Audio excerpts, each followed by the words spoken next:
আজকের দিনে মানুষ নিজে সুখ শান্তি হারাচ্ছে, কারণ আমরা সবসময় অন্যের জীবনের সঙ্গে আমাদের জীবন তুলনা করি। উদাহরণস্বরূপ, বৃষ্টি নামের একটি মেয়ে বেসরকারি প্রতিষ্ঠানে কাজ করে। মাস শেষে তার বেতন দিয়ে নিজের আর পরিবারের প্রয়োজন মেটানো কঠিন, তবে সে কোনোভাবে সব সামলে নেয়।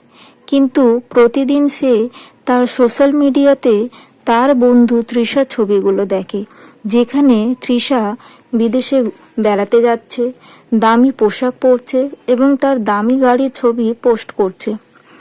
এতে বৃষ্টি নিজের জীবনকে আরো ছোট ভাবতে শুরু করে। সে ভাবে, আমি এত পরিশ্রম করছি, কিন্তু কেন তৃষার মতো জীবন পাচ্ছি না।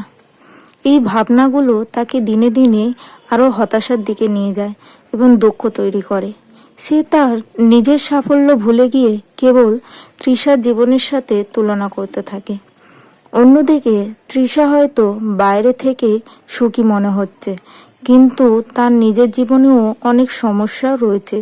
সে তার বিলাসিতা টিকিয়ে রাখার জন্য বারবার ব্যাংক থেকে ঋণ নিচ্ছে। হয়তো সে একাকিত্বের মতো মানসিক সমস্যায় ভুগছে। পারিবারিক নানা অশান্তি রয়েছে, যেটা সে কখনো প্রকাশ করে না। সমাজে এটাই প্রতিনিয়ত ঘটতে থাকে। আমরা কেবল মানুষের বাইরের দিকটা দেখি। সোশ্যাল মিডিয়াতে যে জীবন দেখানো হয় তা আসলে পুরো সত্য নয়। অন্যের সাফল্য দেখে আমরা ভুলে যাই যে আমাদের নিজেদের জীবনেও অনেক কিছু রয়েছে যা প্রশংসার যোগ্য। মানুষ যতদিন অপ্রয়োজনীয় তুলনা বন্ধ করে কৃতজ্ঞতা অনুভব করতে শিখবে না, ততদিন দুঃখ বাড়তে থাকবে।